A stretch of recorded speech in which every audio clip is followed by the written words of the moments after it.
জামাত ইসলামের একজন বক্তা সাহেব বয়ান করতেছি চলাকালীন সময় হঠাৎ করিয়া আল্লাহর বান্দার কথাও বন্ধ হয়ে গেল। আল্লাহর বান্দা এবং কথা বলার মাঝখান দিয়ে হঠাৎ পিছে পড়ে গেল। আল্লাহর বান্দা পরবর্তী জানতে পারলাম আল্লাহর বান্দা দুনিয়াও থেকে বিদায় হয়ে গেল।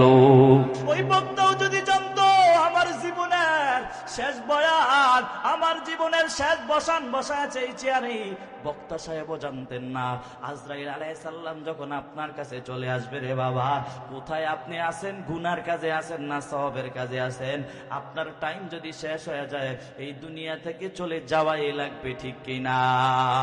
আমার আল্লাহ পাক কোরআনে জানা দেয় লিকুল্লি উম্মাতিন আজাল ইদা আজালুহুম লা ইস্তাখিরুনা সাআতান ওয়া লা ইস্তাকদিমুন। আল্লাহ পাক সব মানুষের ব্যাপারে আমার আল্লাহ পাক নির্দিষ্ট একটা টাইম আল্লাহ পাক লাগায় দিলেন। কেউ নির্দিষ্ট টাইমের আগেও যাবে না, পরেও যাবে না। যার যেই টাইম শেষ হয়ে যাবে সে একদিন দুনিয়া থেকে বিদায় হয়ে যাবে। বক্তা সাহেব জানতেন না আমার টাইম শেষ।